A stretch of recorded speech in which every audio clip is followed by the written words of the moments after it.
Good afternoon. Welcome back. It's just about time to begin the final of our budget presentations. This one has been a day of the independent boards.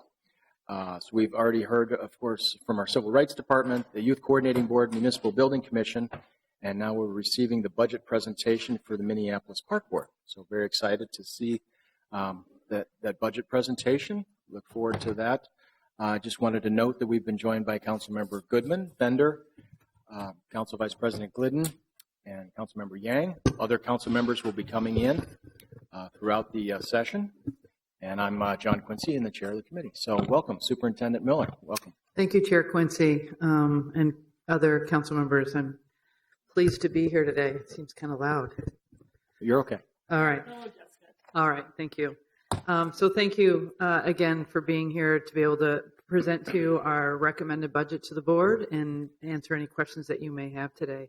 So I'm going to give a brief overview about our budget, and then Julie Wiseman, our finance director, is going to walk you through the budget specifically, and then I'm going to come back up and walk through some very specific issues, in particular talk about the neighborhood park plan, which is of significance for us, probably the most significant issue in our 2017 recommended budget. So in terms of our 2017 budget, we always start every year the budget process with a retreat with our board and share a lot of information with them, historic information as well as current issues and what we anticipate in the future. And the goal of that retreat is for them to provide me direction as we build the budget for the upcoming year. And as part of the direction that we received from the board is the board recommended that I build a budget with a 10% property tax levy increase, plus funds to cover a minimum wage increase in the event that one was passed. The 10%, the budget that you have before you and that I presented to our board a couple weeks ago has a 10% property tax levy increase. That includes 5.7% increase or $3 million operating increase for the maintenance and operating costs as part of the neighborhood park plan that was approved by the council and the park board. Another 4.6% increase in our general fund for other budgetary increases outside of the neighborhood park plan, inflationary increases, increased park usage, those kinds of things. And then it also includes a 0% increase for our year 4 of our 8-year urban tree canopy plan for the tree preservation and reforestation levy that addresses emerald ash borer and tree loss due to storms. If you add 4.6 and 5.7, it's greater than 10%, but with a 0% levy increase for the tree levy, the net total is 10.0%. And I think that you are aware that the additional 3% top property tax levy that we would have needed for a $15 million wage increase is not proposed as part of our budget, but wanted you to be aware that if a $15 minimum wage does go into effect, it's close to $2.5 million impact on our general fund on an annual basis, which is equivalent to a 3% property tax increase. The 2017 budget obviously includes elements of the neighborhood park plan, the agreement that we had with the city in April and May of this year. It also includes the application of the criteria-based ordinance that our board approved in July. That is the objective criteria-based system ensuring racial and economic equity for distribution of funds for capital and rehab. It also includes the $3 million general fund levy increase for the operation and maintenance side of that, and it includes the additional $8 million for a total of $11 million annually from the city for neighborhood park rehabilitation and capital investments. In terms of in addition to that, the basis of our budget is built on our comprehensive plan. We have a comprehensive plan that is in effect until 2020, and every 4 years when the new board is elected, that board identifies specific strategic directions from our comprehensive plan that they want to get accomplished in their 4-year term. So it is built on that. It is obviously built on the neighborhood park plan. Also, our continuing work to evolve and be responsive in service delivery as the changes in our city change and the needs of what we deliver service-wise changes. Also, as part of this project process, we implemented the use of a racial equity toolkit for any budget additions or subtractions to our budget. And so that as departments made requests for additional resources or recommendations for reductions, they were required to apply a racial equity tool. And then as we made decisions at the executive level, we factored the racial equity impacts as those decisions were made. Again, part of our work that we've been doing over the last 4 or 5 years continues our internal coordination and customer service focus, as well as responding to the urban tree canopy threats through the special tax levy. I'm now going to walk you through the most significant changes we're making in our budget compared to our current service level, and I'm going to do it by division and department. So in the Office of the Superintendent in our Communications and Marketing Department, we are actually evaluating right now, doing an assessment of our intranet site for our staff, and we provided funding to actually launch a new intranet site for our staff.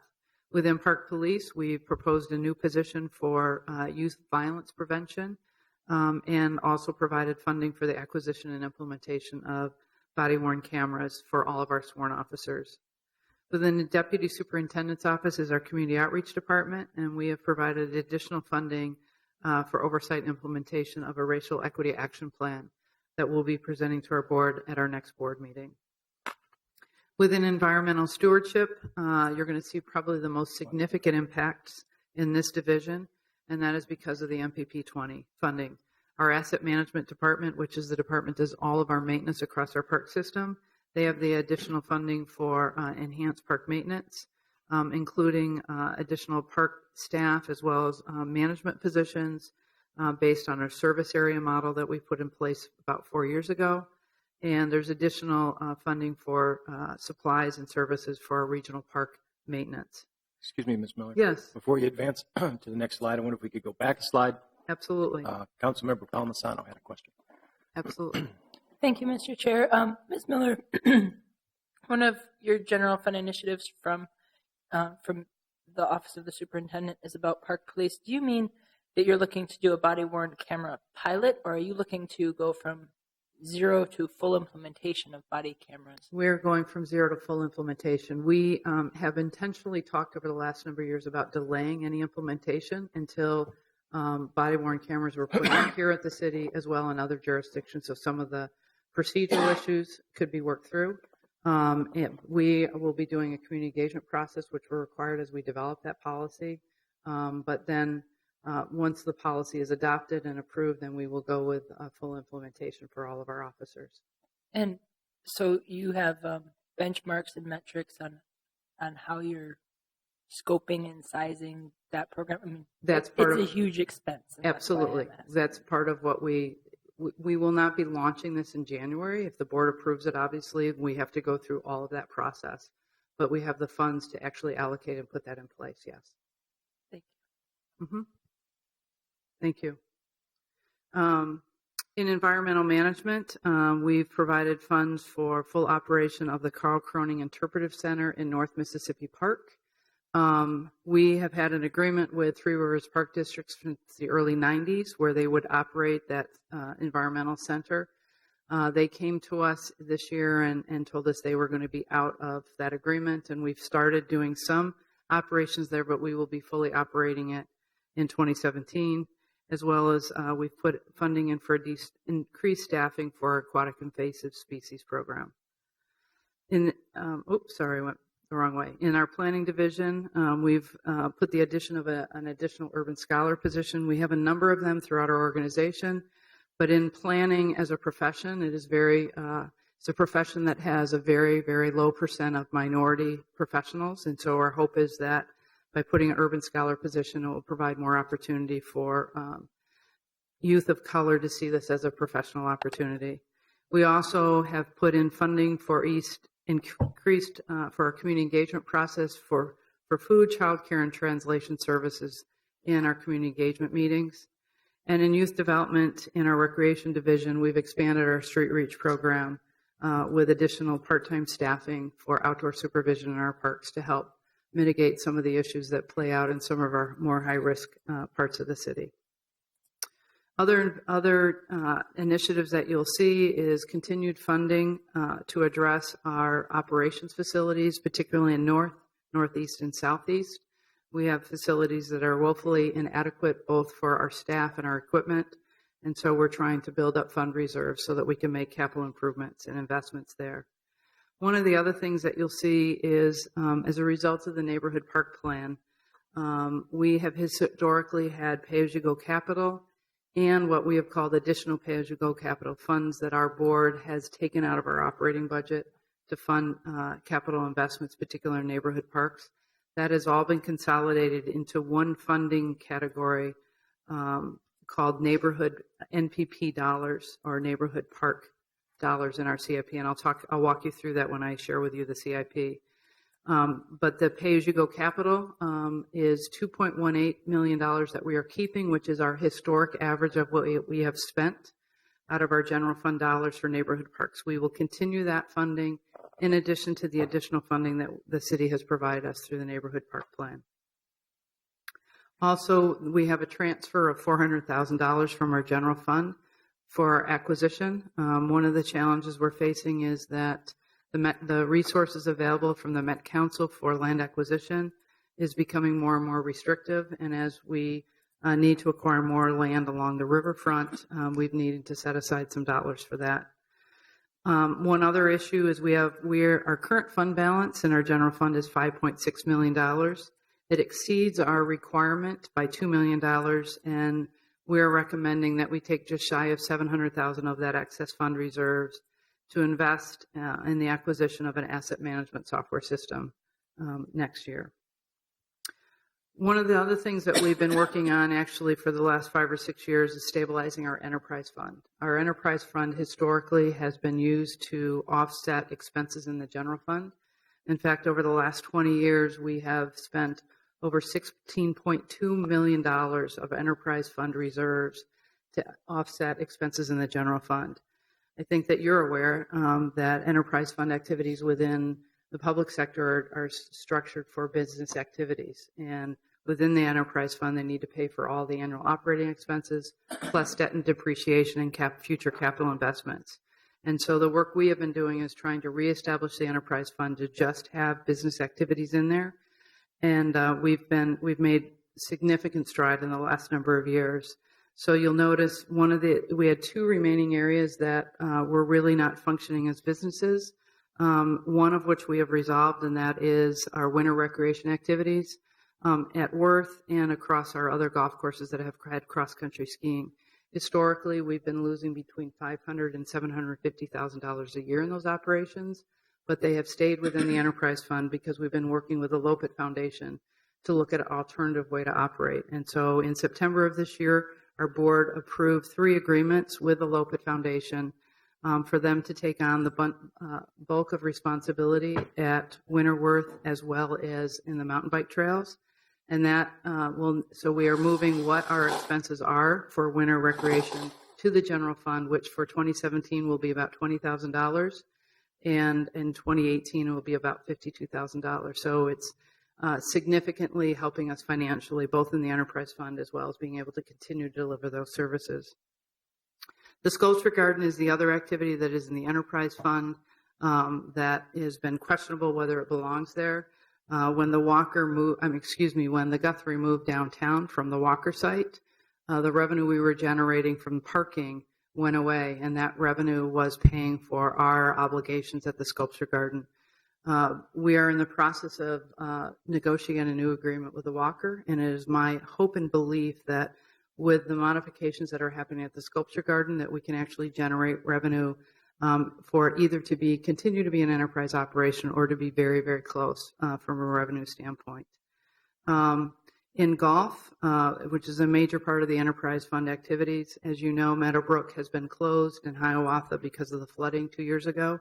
The budget shows that we will be reopening all of Meadowbrook in 2017. And then I'm going to turn over the presentation now to Julie Wiseman. She's going to walk you through the budget itself. Good afternoon, Chair Quincy and Commissioners, or Council members. Yeah, right. You should have all received a budget book, and I'm just going to briefly walk you through each section of the budget book.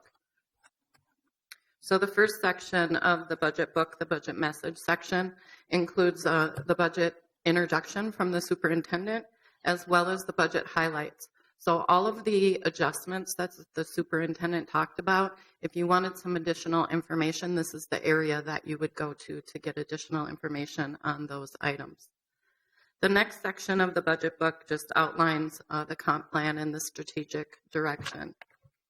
And this is an example of how we tie our comp plan and strategic direction to our individual department goals. So throughout the budget book, you'll see department goals, and it shows which comp plan goal this department goal applies to, as well as the strategic direction. The next section of the budget book is background information, and it includes a map that shows the commissioner districts as well as our service areas. We have an organization chart and then fund descriptions. The next section is the property tax and local government aid. So this is the first section that includes financial information. So for the property taxes, again, as the superintendent identified, we have a 10% property tax levy increase. If you look at the pie chart, the park board is 19.1% of the total city tax. Local government aid for 2017, we are projecting that we will receive the same amount that we received in 2016, just a really slight increase of $9.2 million. And you can see on the chart how local government aid has fluctuated over the years. The next section is our general fund.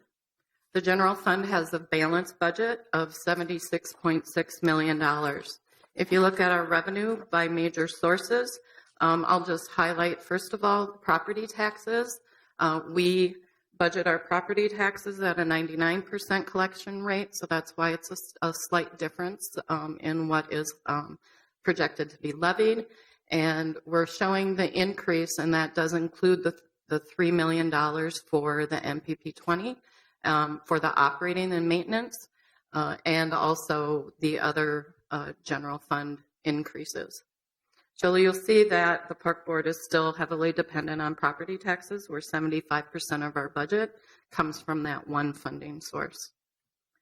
On the expenditure side, you'll see the increases were spread between our personnel costs as well as operating. And again, we're heavily reliant on our workforce, with just under 70% of our budget going towards the workforce. If you look at expenditures by division, as the pie chart shows, environmental stewardship is actually the largest piece of our overall budget, with 51% of our budget going to environmental stewardship. And again, that is the maintenance of our parks as well as our forestry operations and our environmental management. And you'll see that their increase, they're again getting the largest increase with $4.3 million. And the majority of that increase is due to the MPP20 operating and maintenance portion of that. The next section of the budget book is the special revenue funds. The two major funds that we have in the special revenue funds is the tree preservation and reforestation, as well as the park grant and dedicated revenue fund. So the reforestation levy, you see we have the special levy that goes directly towards that.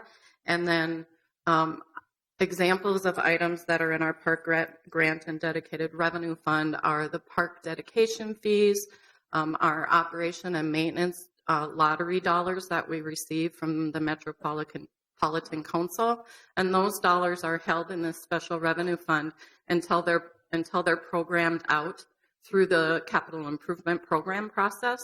And once they're spent, then they're allocated to the projects that they're actually spent on. The next section of the budget book is the enterprise fund. And again, in the enterprise fund, our increases in revenue are for they're kind of spread all over in the revenue area, with a 14.8% increase. Most of that is due to putting Meadowbrook back in and having that be fully operational in 2017 at some point. It won't be fully operational at the beginning of the season, but we're hoping to get the work and get it up and running in 2017. And again, this is the functional units within the enterprise fund. So you'll see that parking, use and event permitting, and vendor agreement and concessions are the big money makers in this area at this point. We're still showing a loss for the sculpture garden and Coles Conservatory. We'll make adjustments once we have the agreement with the Walker. And then also golf is showing as a loss still in 2017 as Worth will be partially shut down for construction around the Par 3 golf area, as well as the timing of when Meadowbrook can be up and running fully. Excuse me, I just have a quick question. Is any portion of Hiawatha planned to be open? Councilmember Quincy, Hiawatha opened this year, and my understanding is that they were able to open actually all 18 holes. At first, it was just the front 9, but they were able to open the back 9, so we're expecting Hiawatha to be operational in 2017. Yeah, I just wanted to clarify that. Yes. And appreciate it, Superintendent. Yeah, let me just add a little additional information. And we just reported to our board last night, and we've met with a few council members who Hiawatha is impacting, and we'll be providing more information to the public at the end of this month. We are continuing the study of the golf course and the pumping that's happening. We are expecting that by July of next year, we will have a full report to our board and the public with recommendations and alternatives for our board to consider what long-term to do with that property.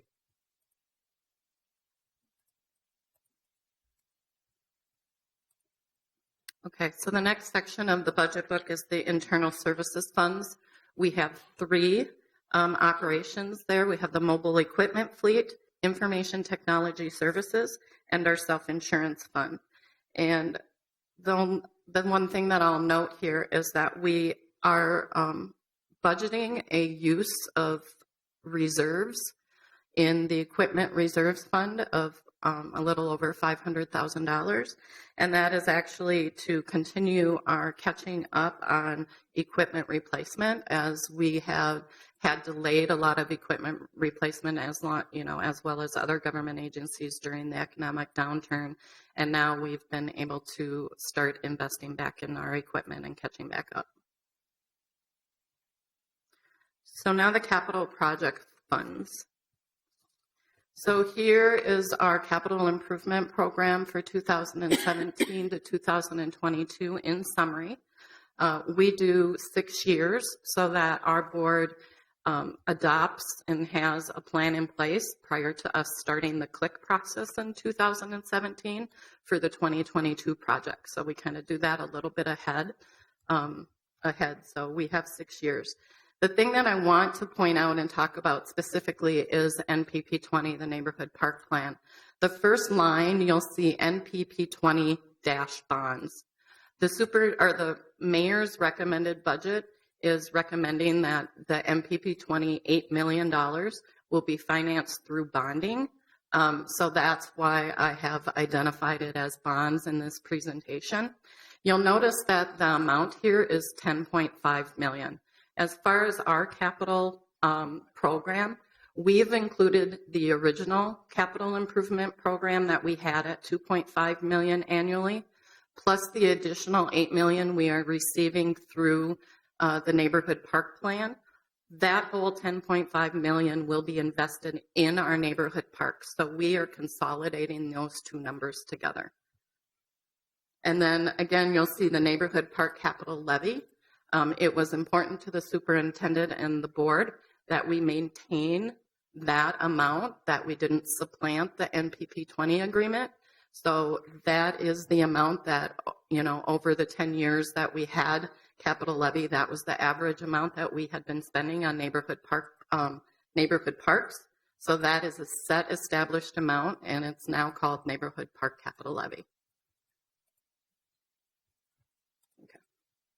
So one additional thing I want to point out is, as our agreement with the city articulates, we have a incremental 5-year review of the capital and rehab money from the city. We'll look at inflationary factors. 2022 would be the 6th year of our agreement.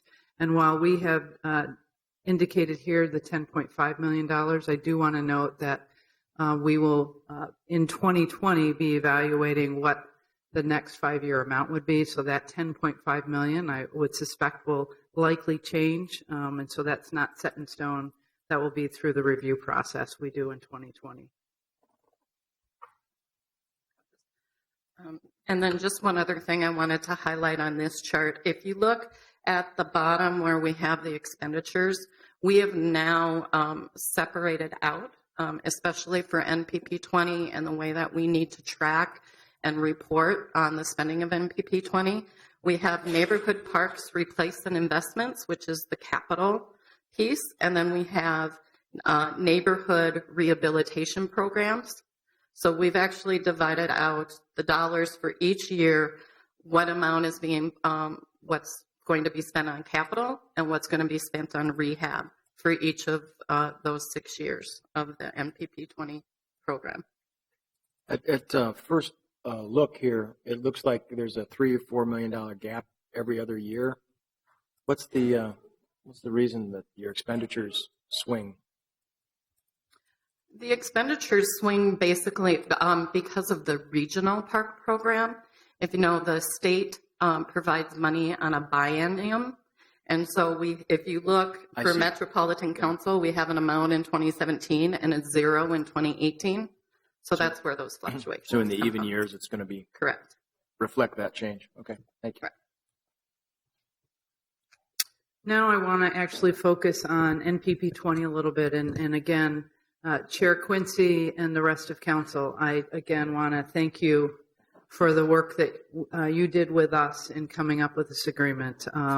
As I mentioned earlier, this is the most significant change in our budget. And I really want to thank all of you for the work you did to provide us the additional resources. So in the NPP20 2017 to 2022 CIP, of which staff is handing out some expanded, it'll be easier to read. I just want to highlight a few quick things. Again, one of the things that we every year we have a CIP that is for 6 years. And our board last year, as part of the budget process, approved a CIP plan, a capital improvements plan for 5 years.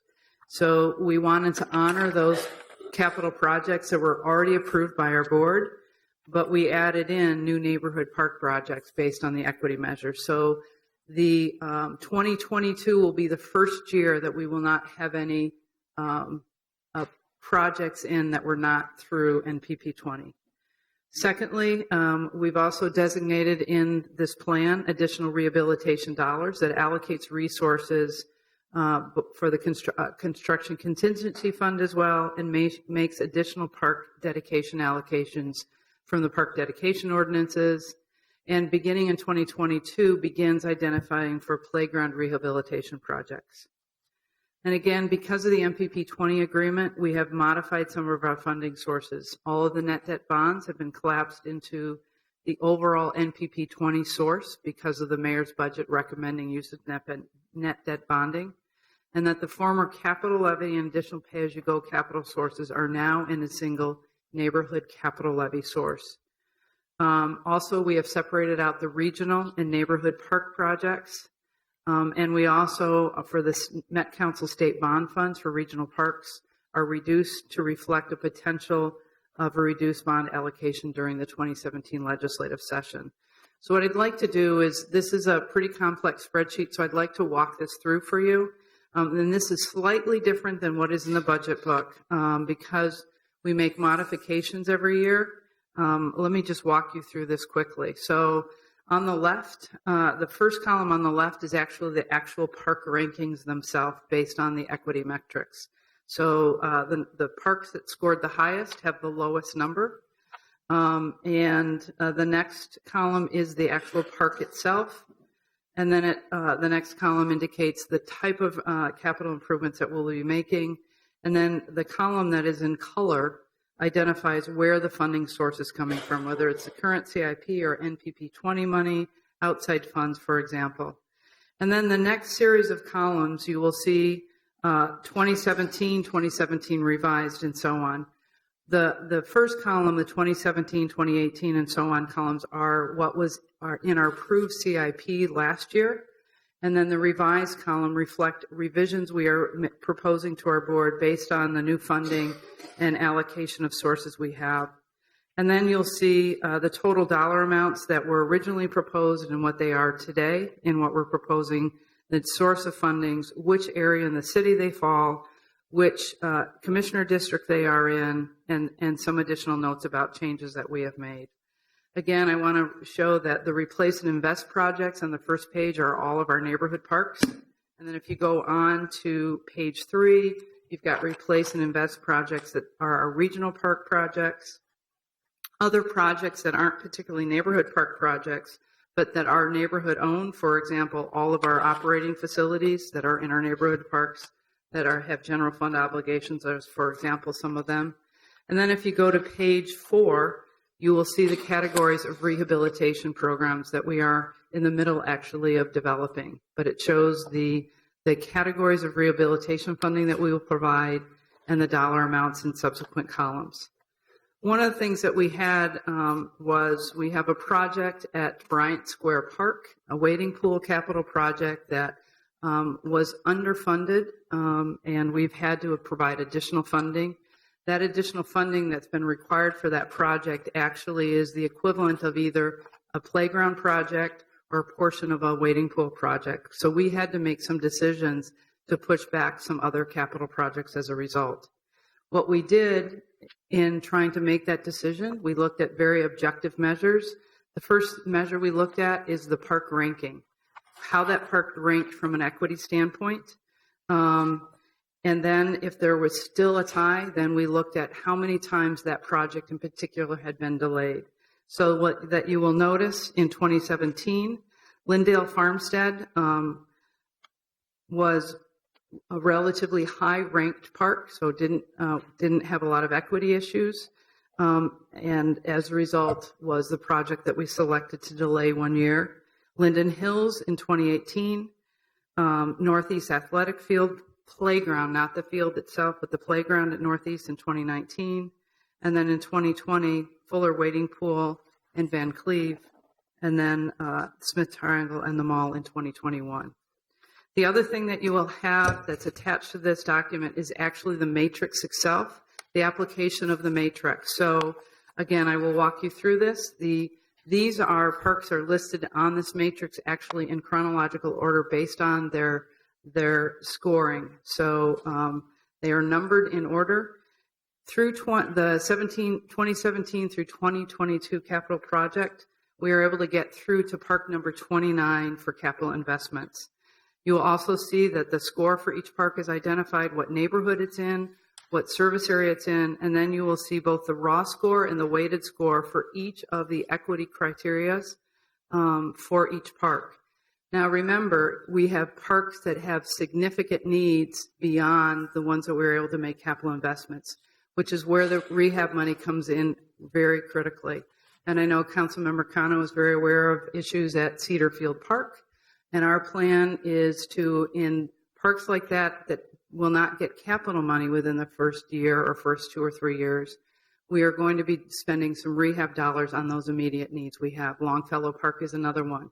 The playground and the rec center have some significant challenges. The rec center roof is being held up by 2x4, so we are going to be making roof repairs. Even though it didn't score high for capital investments, we will be spending the rehab dollars in those areas. Finally, the other handout that we provided to you is a park funding fact sheet. We actually started doing this last year. The cover page is actually a summary by service area, and then there is much more detail by service area of where we have spent our money. And let me just walk you through this chart pretty quickly. In the middle, there is data points, how many park properties within each service area of the city, the number of acres of land and water, the number of land acquisition acres we've made between 2012 and 2016, and then number of rec centers, tot lots, playgrounds, wading pools, for example.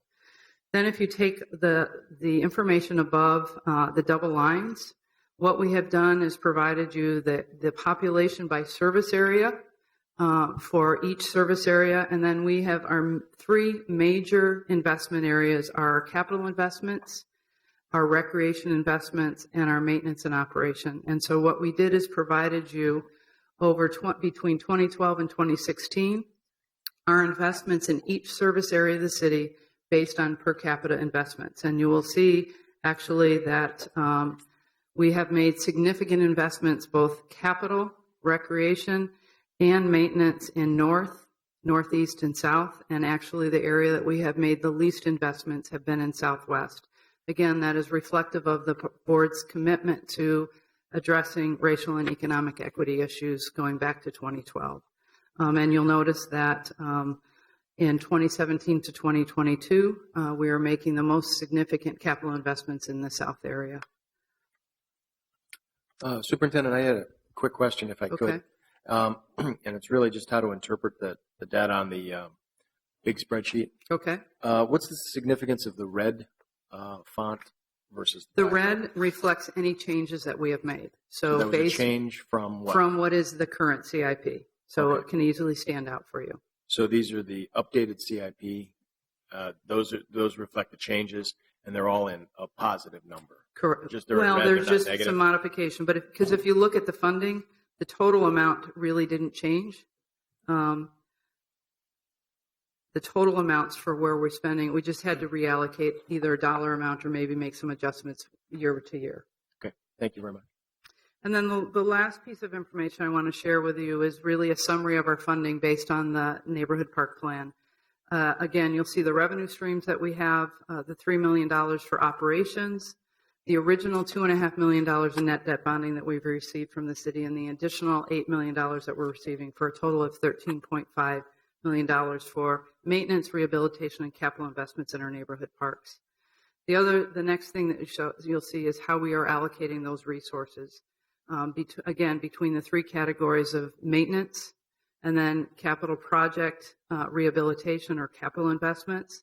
You'll see them by category, and then also the total dollar amount that we are budgeting in 2017 for each of those types of investments. And then at the bottom, you'll also see the impact on our personnel as a result of the MPP funding. One of the other things that you'll notice in our budget book is that we have a position summary at the end of the budget book. And again, for tracking purposes, we are keeping track of all of the personnel positions that are funded through MPP20. So this is just an example that if we have an MPP funded position, it is identified as MPP20. So we have carpenter positions that are funded historically through our general fund. And then we have 2 carpenter positions that are being added as a result of the MPP20 funding. So I just wanted to make sure that you understood that that's what that meant. And with that, I'm happy to answer any additional questions, Chair Quincy, that you or others may have for us. Thanks very much. If anybody would like to, I know not seeing any questions at the moment except Council Vice President Glidden. Maybe she'll lead off some other thoughts. I just had it's kind of a small question, but maybe not. I'm curious about how you are thinking about how, with the additional funding, you are better able to keep up with kind of more the nuts and bolts kind of maintenance things. And the thing I will bring up, which I have brought up before, is sidewalks. So I will just say, from my perspective, I hear quite a lot of complaints about park board sidewalks. Yep. I'm curious what kind of analysis you have done of your sidewalk conditions, and if we could see that report, and then if we could understand how you are evaluating where are the greatest needs, and when we will start to see that, important infrastructure be brought up to ADA standards. And so I just want to repeat that. We have some ADA issues that I think really are critical to address. And this, of course, will be separate from going through and doing the kinds of capital improvements that are anticipated within the parks. Well, actually, they are part of the capital improvements. They're also part of rehab. So they're not obviously we do regular maintenance, but if you go to the spreadsheet that we have, if you go to the rehab category, one of the rehab categories we have is sidewalk and pavement. And as you can see, as a result of the MPP money, we're providing an additional $500,000 every year, which we've only been able to allocate $100,000 a year for before that. So we have, we now will have $600,000 a year that we can focus on sidewalk and pavement repairs.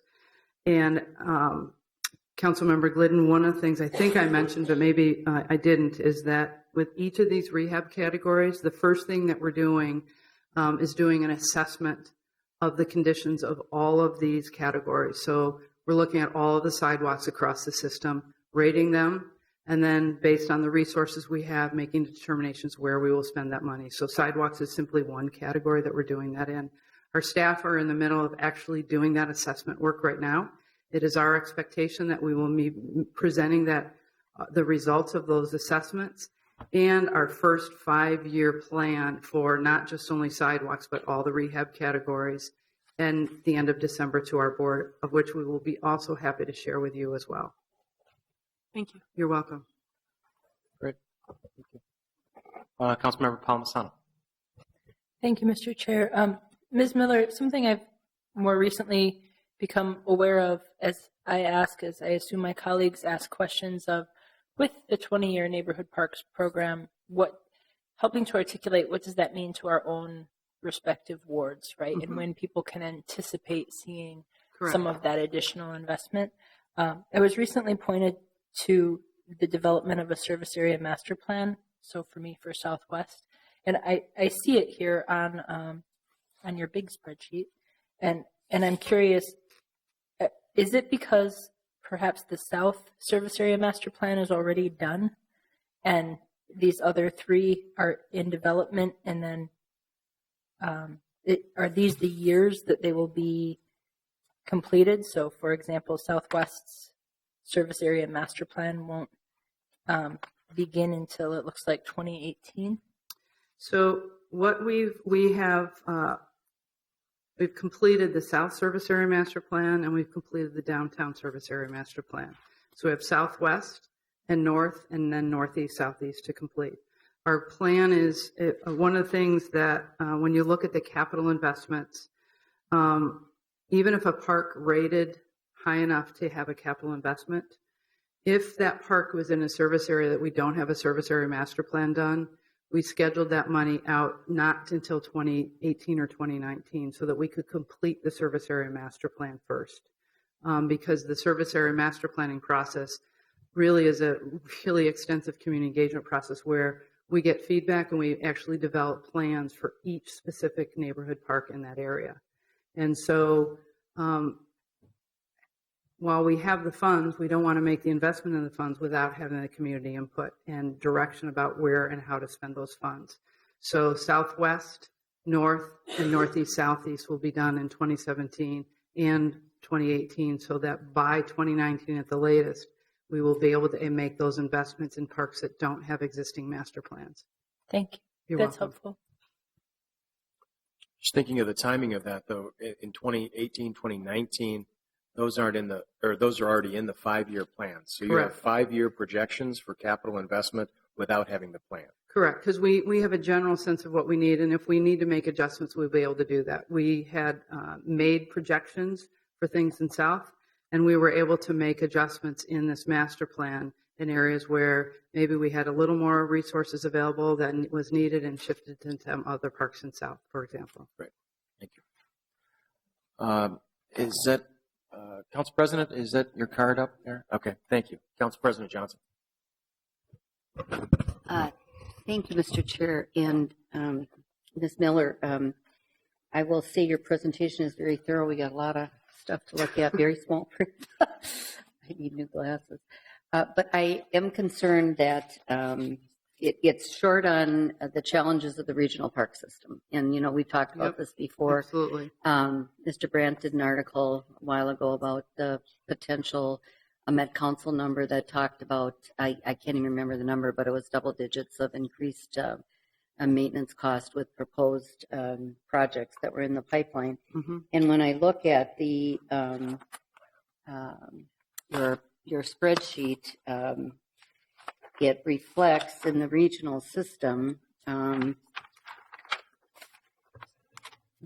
realistic dollars about like the waterworks project. Mhm.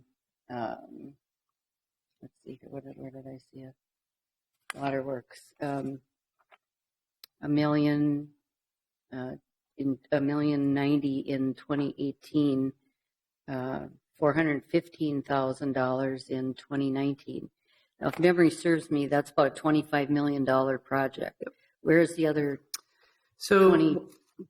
all very good questions, million coming from? Councilmember Johnson. So one of the things, the regional parks, particularly along the river, which is where we're making the most significant investment, is one of the conversations I've had with our board very early on is that we recognize that the public resources as we develop new parks along the river are not going to be what they used to be. And so our funding model is very different. In each one of those cases, Waterworks, the Shear Brothers site, the Shear Lumber site, excuse me, Which isn't even on, it has not on here no yet. dollars Yep. programmed for it. and the Upper Harbor Terminal, because those are the three key destination parks that we will be building, that we are looking at completely different models of how the operation and maintenance of those parks will be done, as well as the capital revenue sources. Let's use Waterworks as an example. We have an agreement with the Minneapolis Parks Foundation where they've agreed to raise $14.9 million for both the Waterworks site and for the 26th Avenue 600 length that we need to have either an easement or land acquisition to connect Ole Olson Park across the railroad bridge. They have been so successful, actually, and that's all for the capital dollars only. They have been so successful, they've raised over $10 million already in 6 months' time. And so Waterworks is predominantly being funded by private dollars from a capital perspective. The operation side of Waterworks is set up as a pro forma that all of the revenue that is generated from that will help pay for the operating expenses at Waterworks. Shear Brothers site, I think you're aware of that we have saved the last 2.5 acres in the back corner for development so that we have retain ownership. But as we put development on the backside that complements that park, the revenue that we generate from those leases and that are on the development side will pay for the operating side of that park as well. So we are looking at very, very different models because we recognize that the public sector revenue is not going to be there for those parks.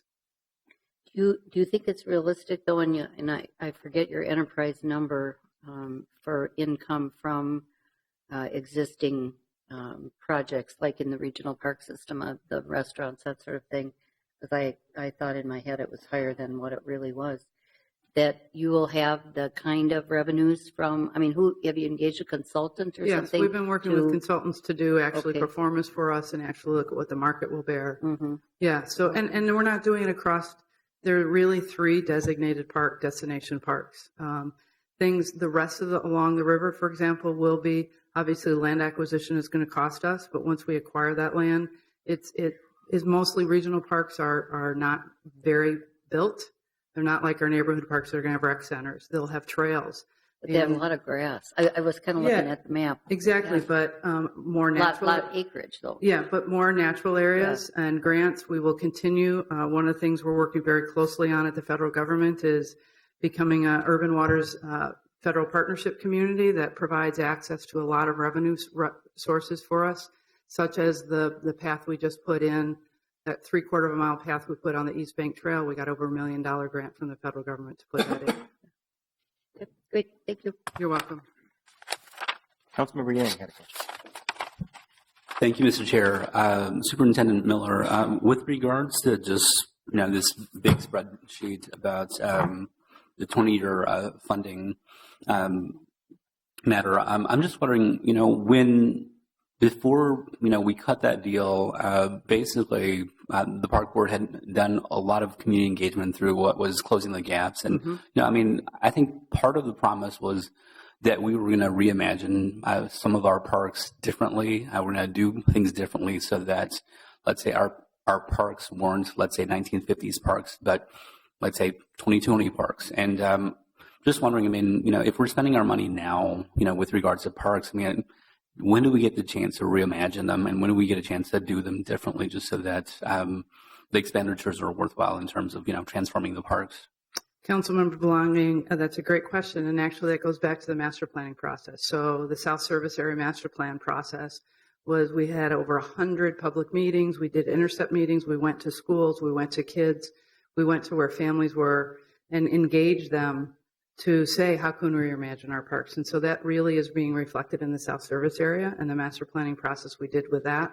It's also going to be reimagined as part of the RecQuest project, which is looking at all of our recreation facilities, our recreation centers in particular, and the programs that we provide. That process is not complete yet. That will be coming to the board in 2017. But that's the process that we go through. So when we do the service area master plans, we have concept plans, we have designs for every single park. Then when we go to actually spend the money, so when a park actually has the capital investment dollars set aside, we will then go back to that particular neighborhood and say, okay, here's what we heard from you. We went through the service area master planning process with this. We maybe can't do it all at once. What do you want to prioritize? Are there some modifications you want to make? Because it may have been 2 or 3 years out since we did the master planning process. So that's how we were doing that work. Good. Thanks very much. Council President, is that an additional question? That's fine. Just wanted to check in. Not seeing any additional questions or comments at this point, but I do appreciate Councilmember Yang bringing up the fact that this is not something that was cooked up in the last, since the beginning of this year. This does really result in a lot of the work that the Park Board has put in the last several years on that closing the gap and identifying the neighborhood park priorities and investment requirements. So we're very happy that the capital program that's been enhanced through the neighborhood park program is put in place and given you some resources to do some very important work for the residents of Minneapolis. So thank you very much for your work on this. We have additional comments from...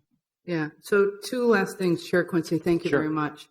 One of the things that I think is going to be really exciting is that you will see immediate changes in 2017.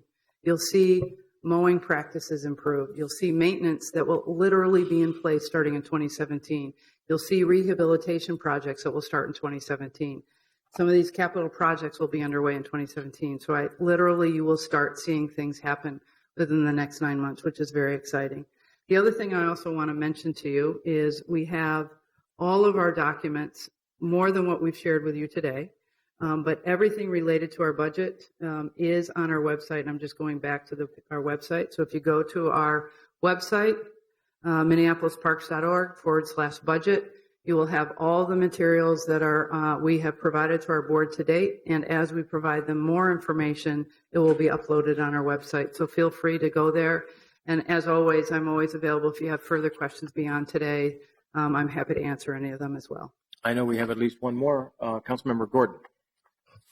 Thank you very much, and I apologize I wasn't here for the entire presentation, but I was just trying to scan through some of the information and see if there's anything about the grand rounds and the missing link on the east side, and if there's any capital funding for that plan for next year. Let me look really quickly, Councilmember Gordon.